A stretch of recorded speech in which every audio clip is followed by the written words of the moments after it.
A'udzubillahi minasyaitonirrajim. Bismillahirrahmanirrahim. Assalamualaikum warahmatullahi wabarakatuh. Salam sejahtera, salam satu Malaysia, salam Malaysia Madani dan salam mawaddah daripada Institut Pendidikan Guru Malaysia Kampus Pendidikan Islam Bangi Selangor. Baik, pada hari ini saya akan membentangkan sebuah persembahan yang bertemakan metodologi kepimpinan semasa pemerintahan Khalifah Ali bin Abi Talib dalam menangani konflik perpecahan berdasarkan Al-Quran dan hadis. Pensyarah saya yang saya hormati, Ustaz Hairi bin Jalaluddin.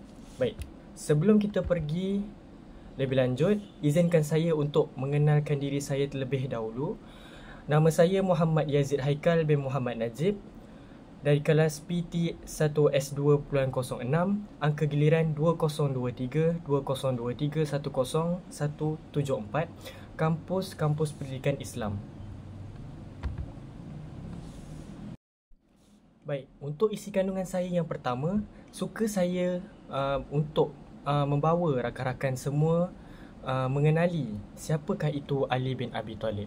Baik, pertama, nama beliau adalah Ali bin Abi Talib bin Abdul Muttalib bin Hashim bin Abdul Manaf bin Qusay bin Kilab bin Murrah bin Ka'ab bin Lu'ay, dan panjang lagi nama beliau.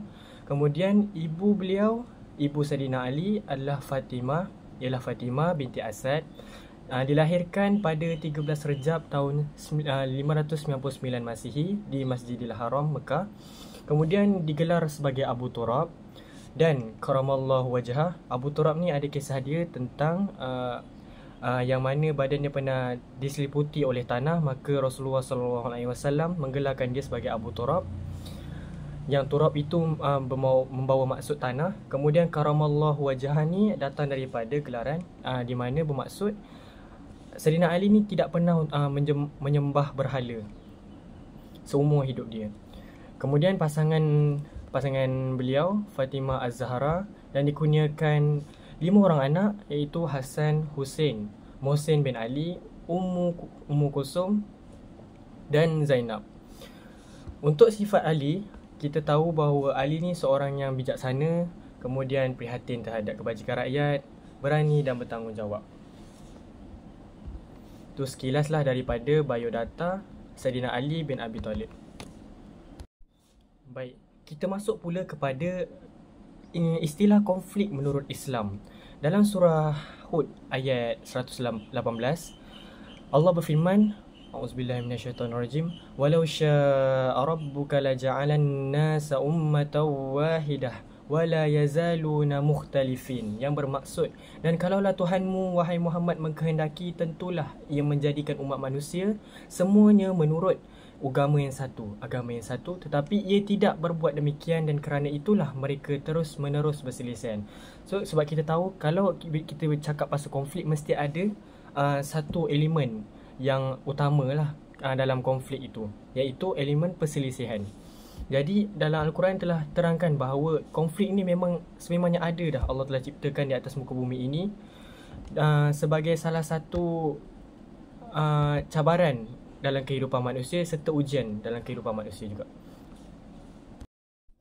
Baik, tadi kita dah tengok konflik secara umum yang ditakrifkan daripada Al-Quran, surah Al-Hud ayat 118 tadi, 118.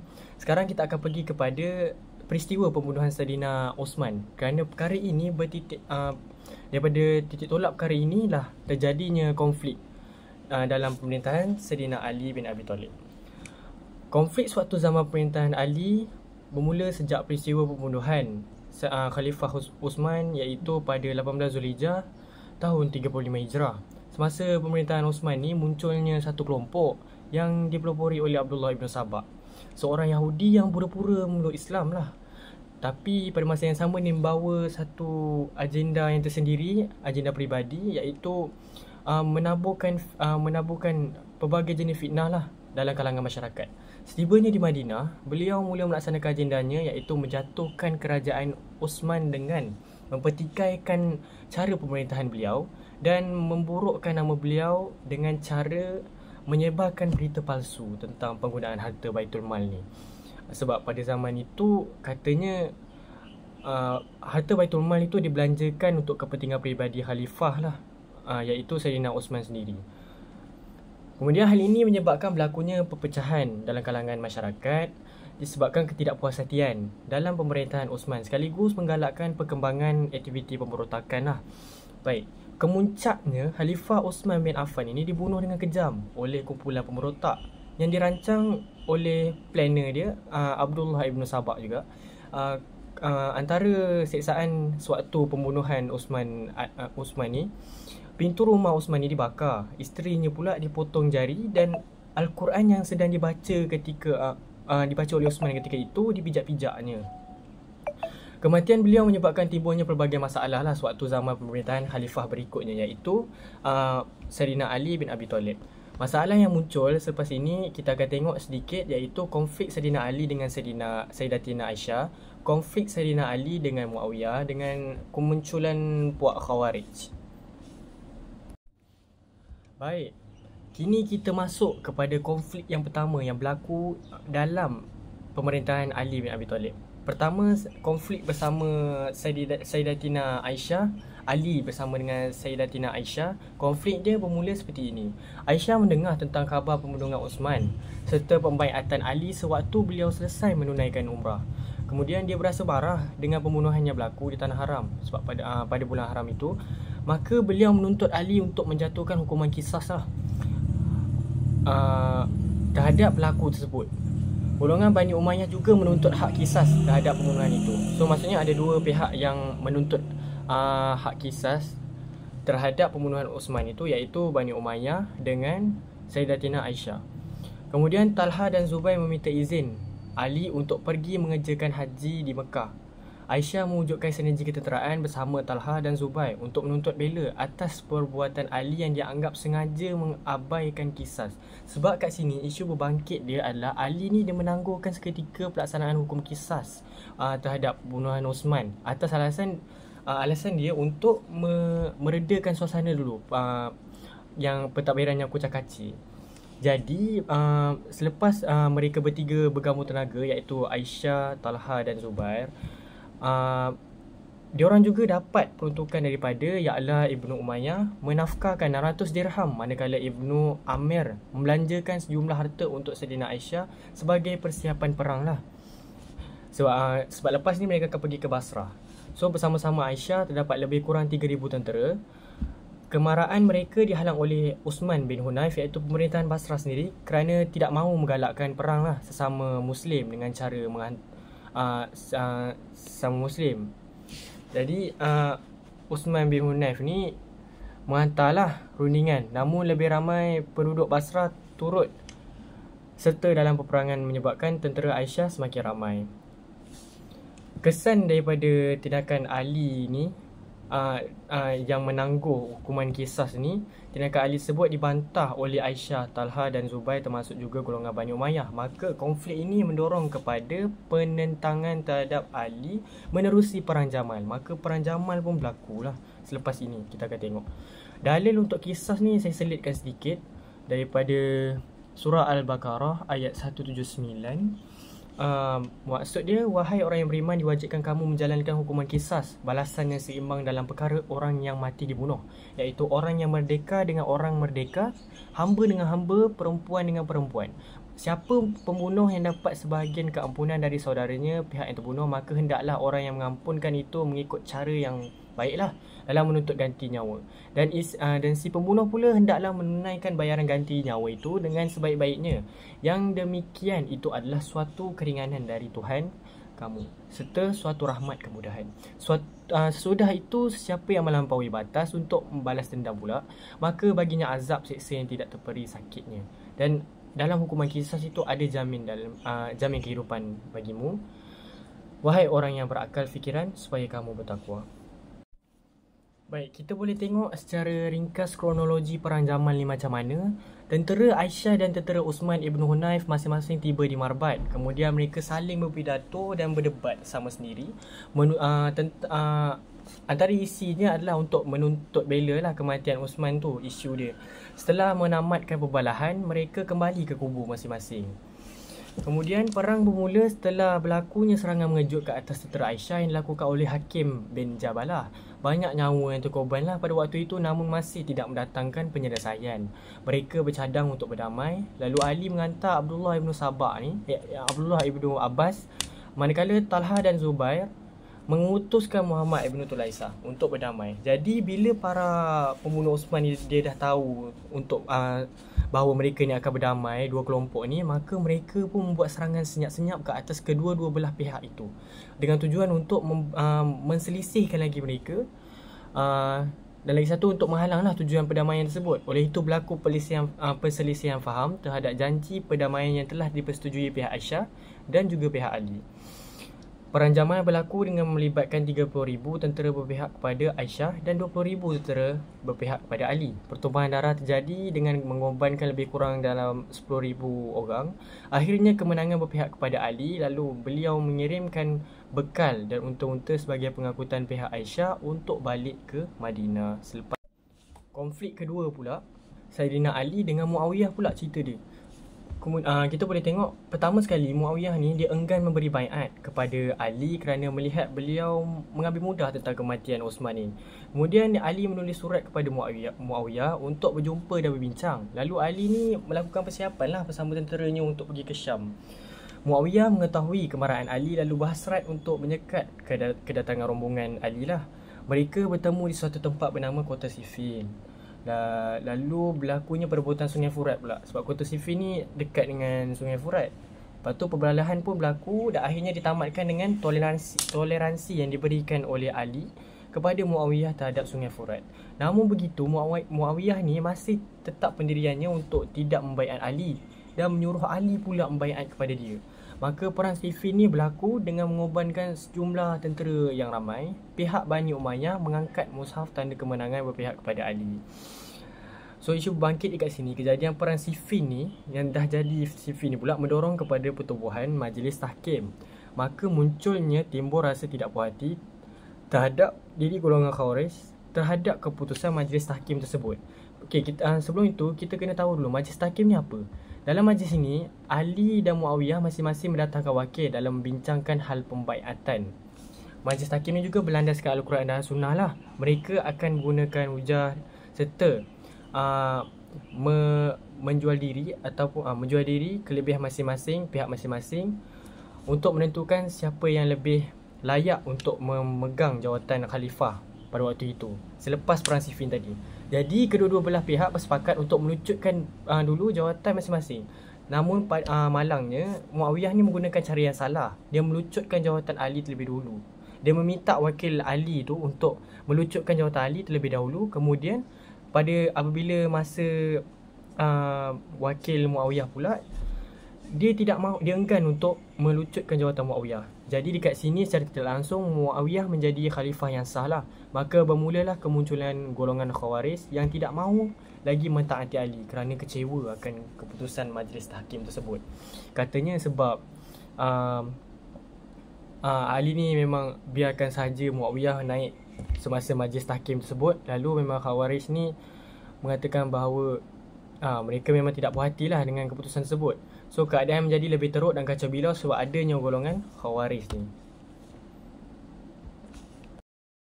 Okey, baru kita akan masuk kepada metodologi kepimpinan Saidina Ali ni.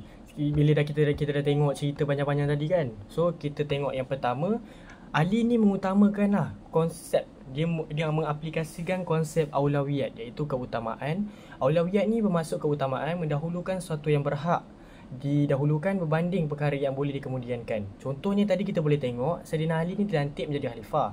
Perkara utama yang perlu diberikan perhatian pada waktu itu adalah meredakan konflik serta mewujudkan semula suasana kehidupan harmoni dalam negara sebelum dia menjatuhkan kisas terhadap orang yang pelaku salah tadilah. Jadi maksudnya dia mengutamakan dulu, betulkan dulu pentadbiran yang kacau bilau tu dulu, barulah dia berfikir untuk menuntut bela atas kematian Osman melalui kisas. Jadi kat sini saya sertakan satu dalil. Allazina amanu wa hajaru wa jahadu fi sabilillahi bi amwalihim wa anfusihim a'zamu darajatan indallah ulaika humul faizun. Surah At-Taubah ayat 20. Ayat ini menceritakanlah tentang konsep aulawiyat yang ada sebab nuzul tertentu lah.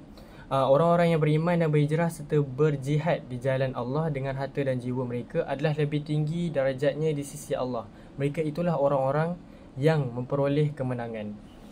Ayat ini menceritakan bahawa orang Arab dahulu suka untuk memberi makan kepada orang yang baru naik haji. Kemudian jadi mereka berpendapat bahawa itulah merupakan semulia-mulia perkara. Sedangkan Allah pula berfirman dalam ayat ini bahawa perkara yang utama adalah berjihad dengan nyawa dan harta. Jadi kat sini konsep aulawiyat tu diguna pakai oleh Saidina Ali dalam pemerintahan beliau. Kemudian kita boleh tengok juga Saidina Ali ni bertanggungjawab dan bijaksana mengendalikan situasi genting. Sewaktu Ali mendengar bahawa tentera Aisyah ingin menuju dan mara ke Madinah, beliau pun bersiap untuk ke Basrah dengan ditemani beberapa orang pembesar. Kemudian hal ini bertujuan untuk menghalang pasukan Aisyah daripada sempat berkolaborasi dengan pihak Muawiyah yang akan menyebabkan pakatan tentera mereka lebih besar lah. Sebelum beliau pergi, Ali telah melantik Tamam Ibnu Abbas dan Qatmu Ibnu Abbas untuk menjadi khalifah sementara di Madinah dan Mekah untuk menjaga kebajikan rakyat. Hal ini menunjukkan beliau sangat peka lah dan bertanggungjawab dalam menjaga kepentingan khususnya keselamatan para rakyat. Okey, dalam hadis ini saya selitkan juga satu hadis daripada Rasulullah. Kullukum ra'in wa kullukum mas'ulun an ra'iyatihi. Al-imam ra'im mas'ulun an ra'iyatihi. Okey. Setiap daripada kamu ialah pemimpin dan setiap daripada kamu ini akan dipertanggungjawabkanlah atas apa yang kamu pimpin tu. Baik, kita tengok sedikit saja lagi.